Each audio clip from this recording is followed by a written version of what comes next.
এত চালাকি, এত প্রশ্ন! দরজা খোল বলছি, নইলে আমি দরজা ভেঙে ফেলবো।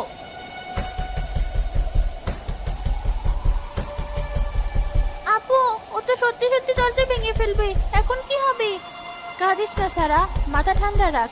আমাদের অন্য পথ ভাবতে হবে। কে তুমি? আমি জানি তুমি আমাদের দাদি নও। তুমি ওই তেঁতুল গাছের পেতনি। তাহলে চিনে ফেলেছিস? বুদ্ধি তো কম নয় দেখছি। হ্যাঁ, আমি শাকচুন্নি। আজ তোদের নরম ঘাড়ের রক্ত খাবো আমি। খোল দরজা। আমরা মরে গেলেও দরজা খুলবো না। খুলবি না? কতক্ষণ থাকবি ওই ভাঙা ঘরে? আমি ওই দরজার সামনেই বসে থাকলাম, সকাল পর্যন্ত তোদের পাহারা দিব। খিদে পেলে তো বের হতেই হবে। সারা, পিছনের ঘরের ওই ভাঙা জানালাটার কথা মনে আছে তোর? হ্যাঁ আপু, ওটা তো নড়বড়ে হয়ে গেছে। ঠিক, আমরা ওদিক দিয়েই পালাবো। আমি ওকে ভুলিয়ে রাখছি। তুই চুপচাপ পেছনের ঘরে গিয়ে জানালাটা খোলার চেষ্টা করবি।